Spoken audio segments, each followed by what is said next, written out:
हरि ओम। हम लोग श्री रामचरितमानस में बालकांड को देख रहे हैं। और अभी हमने पिछले सत्र में देखा कि भगवान शिव जी अ, समाधि में थे और उस समाधि के समय के बीच में पार्वती जी तप कर रही हैं और भगवान शिव से अपनी ये तप पार्वती जी तप करके भगवान शिव का को वर के रूप में मांग रही हैं। और उधर देवताओं के लिए धरती पर कोई तारकासुर करके कोई असुर हो गया है जो कि बहुत सब लोगों को अ, कष्ट का कारण बन रहा है। तो उसको मारने के लिए ये होता है कि भाई जो शिव जी के पुत्र होंगे वो इनको मार पाएंगे, ब्रह्मा जी बताते हैं।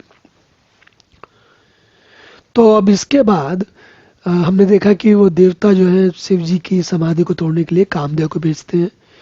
कामदेव जब वहाँ जाते हैं तो शिव जी की समाधि तो तोड़ देते हैं, भंग कर देते हैं। लेकिन शिव जी के क्रोध के कारण कामदेव वहाँ पर भस्म हो जाते हैं, जल जाते हैं।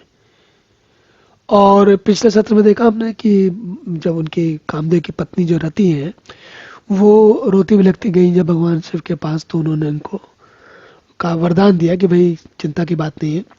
पहली बात तो ये कि कामदेव हो जाएंगे अनंग।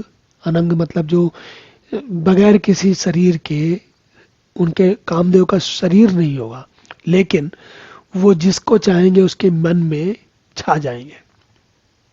और हम जानते हैं मनुष्यों में ये विशेषता होती है, जानवरों में नहीं होती लेकिन मनुष्यों में होती है कि काम जो है, इच्छाएं सारी मन में होती हैं।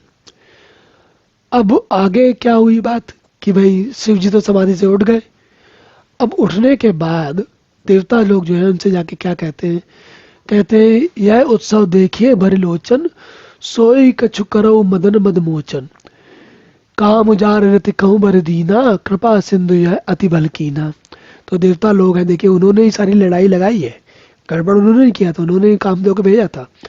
लेकिन जब कामदेव जल गए तो देवता लोग भगवान शिव से क्या कह रहे हैं, कहते हैं कि आपने आपने चलिए कोई बात नहीं, उनको तो कामदेव को मार दिया, लेकिन आपने एक अच्छा किया कि रति को वरदान दे दिया। मतलब रति के सामने अब आगे रास्ता है, ऐसा नहीं है कि पूर्णतः हताशा नहीं होने वाली उनको।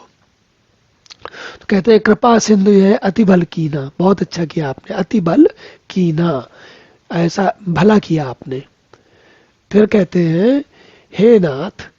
अब देखिए हम लोग जानते हैं ना, जैसे जो छोटे बच्चे होते हैं या कम समझदारी वाले लोग बाग होते हैं, जैसे कई कई कई परिस्थितियों में ऐसा होता है कभी कभी कि जब उनसे जो बड़े लोग हैं या अधिकारी लोग हैं जब डांट देते हैं तो डांटने के बाद क्या करते हैं, थोड़ी मिठाई भी खिलाते हैं या कोई कोई उपकार भी करते हैं। तो वैसा ही कह रहे हैं, कहते हैं कि भाई आपने कामदेव को मार तो दिया लेकिन रति को वरदान देकर उपकार कर दिया। तो अब ऐसा है कि आप एक काम और करो। क्या करो कि पार्वती पार्वती पार्वती तप कीन अपारा करो तासो अभंगीकारा। तो अब देवता लोग क्या कह रहे हैं, देखिए देवता लोग तो अपने अपने उनके काम काम को साधने के चक्कर में वो कह रहे हैं कि आपने कामदेव को तो मार दिया, कोई बात नहीं, लेकिन अब जो है उधर पार्वती जी ने, माता पार्वती ने बहुत अपार तप किया है, उनको जो है आप अंगीकार कीजिए। और ब्रह्मा ये प्रार्थना भी किसने की, सीधे ब्रह्मा जी ने की। जब ब्रह्मा जी ने की तो सुन विधि विनय समुझित प्रभुवानी, ऐसे हो कहा सुकुमानी, तब देवन दुंदुभी बजाई, वरद सुमन जय सुर जय जय सुर साई। तो कहते हैं कि उनकी बात सुनकर भगवान शिव जी ने कहा कि ठीक है, मुस्कुरा के कहा कि भाई चलो अच्छा है, तुम चाहते हो तो बिल्कुल होगा, जो तुम चाह रहे हो, तुम लोग चाह रहे हो वही होगा। क्या होगा कि भाई मैं पार्वती से विवाह करने के लिए तैयार हूँ। तो तब देवताओं ने क्या किया, नगाड़े बजाए, फूलों की वर्षा की, दिन दुबी बजाई और जय जय सुर गाई, मतलब जय जय जय जयकार करते हुए फलों की, पुष्पों की वर्षा की। और इसी समय देखिए, आपको याद होगा पिछले किसी सत्र में सप्तऋषि जो है वो पार्वती जी की परीक्षा लेने गए थे। अब वही नारद जी ने बताया था कि सब सप्तऋषि तुम्हें बताएंगे आगे पार्वती जी को। तो सप्तऋषि अब दोबारा आते हैं अब क्या कहते हैं, तो कहते हैं अवसरुजान सप्तऋषि आए, तुरत ही विधि गिरवन पठाए, प्रथम गए जा रही भवानी, बोले मधुर बचन छलसानी। अब देखिए, तो जो सप्तर्षि लोग हैं, कभी कभी बहुत जो साधु संत या बहुत ही विद्वान लोग हैं, वो भी जो है मनोरंजन करते हैं। तो उनका मनोरंजन कैसा है, तो सप्तऋषि लोग सब लोग गए वहां पर उनसे, और जाके उनके हिमाचल के घर गए। हिमाचल के घर गए तो उन्होंने वहां जाके पार्वती जी से जब मिले, और जब उनसे मिलने के बाद छल से भरे मीठे, अब सप्तऋषि लोग हैं, इतने मतलब बुजुर्ग, इतने वो विद्वान, और इतने जो जिनका सम्मान किया जाता है, जो बहुत अधिक सम्मान के योग्य हैं, ऐसे लोग हैं, लेकिन वो पार्वती जी से विनोद कर रहे हैं। क्या कहते हैं, कहते हैं कहा हमार न सुने तब नारद के उपदेश, अब आवाज झूठ तुम्हारपन जा रहे हो काम महेश। तो वो उनसे उनके साथ खिलवाड़ कर रहे हैं, पार्वती जी के साथ सप्तऋषि। क्या कहते हैं, कहते हैं हमने तुमसे पहले ही कहा था कि तुम नारद की बात मत मानो, तुमने मान ली। अब मान ली तो क्या हुआ, कुछ गड़बड़ हो गया। क्या गड़बड़ हुआ कि भाई कामदेव गया शिव जी के पास, शिव जी ने कामदेव को मार दिया। जब मार दिया तो अब कौन किससे शादी करेगा, विवाह के लिए तो काम का होना आवश्यक है, इच्छा है नहीं तो कहाँ कौन विवाह करता है। तो ये बात सुनने के बाद पार्वती जी, अब देखिए पार्वती जी का तो अब वो कह रहे हैं अब तो तुम्हारा प्रण झूठा हो गया। तो उनका उत्तर देखिए, पार्वती जी का उत्तर देखिए कितना कितना सटीक है, एकदम बिल्कुल सही फिट बैठता है।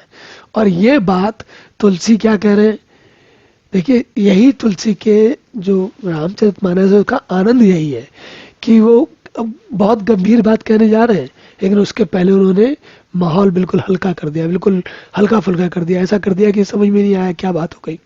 तो हमको कहते हैं ना कि कड़वी दवाई जो है मीठे लड्डू में रख के खिला दी गई। कैसे खिलाई गई, कहते हैं, अब देखिए पार्वती जी क्या कह रही है, कहती है पार्वती जी, हमरे जान सदा शिव जोगी, अज अनवद्य अकाम अभोगी, जो मैं शिव सोए से ऐसी जानी, प्रीत समेत कर्म मन मानी।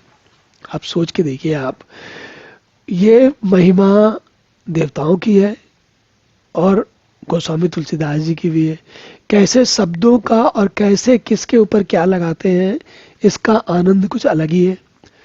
कैसे कहते हैं,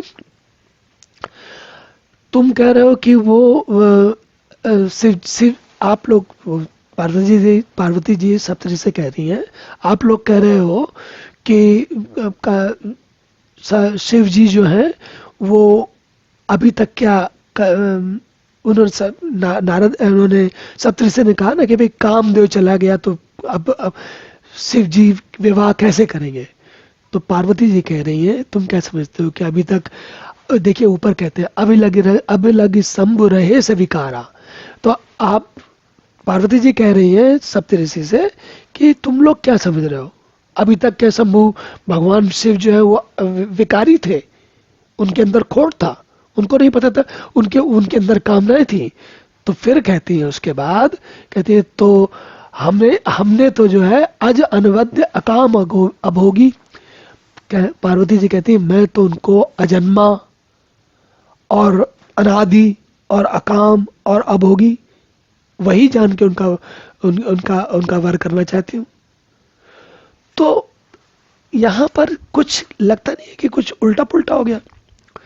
भाई पार्वती जी ने विवाह करना है, विवाह का अर्थ होता है कि जो स्त्री पुरुष आगे प्रेजेंट करते हैं, आगे कार्य के जीवन उनका अलग प्रकार का होता है, उसमें अकाम अभोगी अज अनवद्य इन शब्दों का क्या प्रयोग है। तो तुलसी की ये खासियत है, विशेषता है। क्या कहते हैं, वो बात कर रहे हैं सगुण भगवान की, भगवान शिव की, लेकिन उसके बीच के अंदर भी उनकी मीठी चोरी जो है वो चल रही है। क्या चल रही है, कहते हैं हमरे जान सदा शिव जोगी, अज अनवद्य अकाम अभोगी। बताइए, तो कहते हैं कि हम उनको ये मन के ये सोच के थोड़ी कर रहे हैं कि हम तो जानते हैं कि भगवान शिव कैसे हैं, हमको कोई संदेह नहीं है, कोई उहापोह नहीं है। और यही बात जो है असल में सप्तर्षि जानना चाहते थे। तो उन्होंने तब जब उनको समझ में आया तो उन्होंने कहा कि भाई ये देखो बात सही है, ये है सही लोग। अब फिर कहते हैं तात अनल कर सहज सुबाहु हिमते निकट जाए नहीं काहू गए समीप सो अवसि न साई असि मनमत महेश की नाई। फिर वो कहती हैं पहली बात तो अब अगर बर्फ जो है अग्नि के पास जाएगी तो उसका क्या होगा? शीत जो होती है, हिमखंड होता है, अगर बर्फ अग्नि के पास जाएगी तो क्या होगा? पिघल जाएगा। वही काम के साथ हुआ। और तो यहाँ तुलसी दो तीन बातें अलग अलग बताते हैं। एक तरफ तो ये बता रहे हैं कि भगवान को, शिव को, राम को बार बार उनके सगुण रूप की बात करते हैं, लेकिन ये भी याद दिलाते चलते हैं कि वास्तव में तो भगवान निर्गुण, अजन्मा, अविकारी, अभोगी, अकामी, सदा रहने वाले हैं। और यही विशेषता तुलसी की है कि इतनी रसमय, रस भरी कथा में भी वो बार बार हमको बताते चलते हैं कि परमात्मा का वास्तविक स्वरूप कैसा है। तुलसी ने कहते हैं ना मणि, माणिक, मोती और जो भी हीरे जवाहरात है सारे रास्ते में छोड़े हुए हैं। कथा का आनंद अवश्य लें, लेकिन जो वो कह रहे हैं उसको भी पकड़ते चलें, उसका भी आनंद लेते चलें। तो सब प्रसंग गिरिपति ही सुनावा मदन दहन सुने अति दुख पावा। अब ये तो गिरिपति को भी, गिरिपति मतलब हिमाचल, उनको भी जो है जब पता लगा कि कामदेव का दहन हो गए, भस्म हो गए, तो उनको भी बड़ा दुख हुआ। लेकिन उनको बताया गया कि चिंता की बात नहीं है, रति को वरदान मिल चुका है, तो प्रकृति का कार्यक्रम रुकेगा नहीं, सब कुछ चलता रहेगा जैसे चलना चाहिए। अब आगे कहते हैं तो इस बात पे हिमाचल ने श्रेष्ठ मुनियों को बुला लिया और उनके साथ बैठ के शुभ दिन, शुभ नक्षत्र और शुभ घड़ी शोधवा कर वेद की विधि के अनुसार शीघ्र ही लग्न निश्चय कराकर लग्न का निश्चय कराया। मतलब भगवान शिव जी की विवाह की तैयारी का आरंभ हो गया। चलिए अब अगले सत्र में देखते हैं कि शिव जी की बारात कैसी जाती है।